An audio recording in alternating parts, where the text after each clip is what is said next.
தமிழகம் முழுவதும் சுமார் 4000த்திற்கும் மேற்பட்ட இந்த டாஸ்மாக் மதுபான கடைகள் இயங்குகிறது. இந்த நிலையில தமிழக வெற்றி கழகம் புதிதாக தமிழகத்துல ஆட்சி அமைத்திருக்கிறது. முதலமைச்சர் விஜய் பொறுப்பேற்றவுடன் 3 முக்கியமான கோப்புகள்ல கையெழுத்திட்டார். அதுல 2 கையெழுத்து பெண்கள் பாதுகாப்பு தொடர்புடைய சிங்கப்பெண்கள் அதிரடிப்படை என்ற ஒரு திட்டம். பெண்கள் பாதுகாப்பில் சமரசம் இருக்காது என்று ஏற்கனவே தொடர்ந்து பிரச்சாரத்துல சொல்லி வந்த அவர் அது தொடர்பான ஒரு திட்டத்தை தொடங்கினார். அதே போல போதைப் பொருள் தடுப்பு பிரிவு காவல்துறையில தனியாக உருவாக்கப்படும், அதற்காக தீவிர கண்காணிப்பு எடுக்க நடவடிக்கை மேற்கொள்ளப்படும் என்று தெரிவித்திருந்தார்.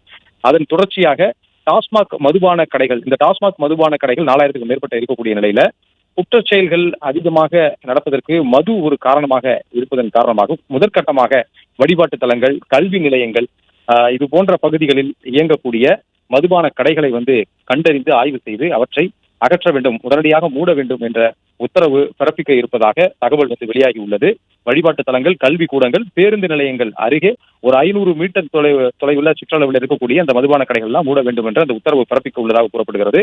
அந்த உத்தரவை முதல்வர் பிறப்பிப்பதற்கு முன்பாக அதிகாரிகள் தொடர்பாக கணக்குகளை ஆய்வுகளை மேற்கொண்டு வருவதாகவும், எந்தெந்த பகுதிகளில் இது போன்ற இரு கடைகள் இயங்குகிறது என்ற பணிகளை அதிகாரிகள் துவக்கிவிட்டதாகவும் தகவல் வெளியாகி இருக்கிறது. அதன் மூலமாக 200 முதல் 500 மதுபான கடைகள் மூடுவதற்கான வாய்ப்புகள் இருப்பதாகவும் டாஸ்மாக் வட்டார பகுதிகளில் நமக்கு தகவலாக இருக்கிறது. இது தொடர்பான உத்தரவு ஓரிரு நாளில் வெளியாகலாம் என்ற தகவலும் வெளியாகி இருக்கிறது.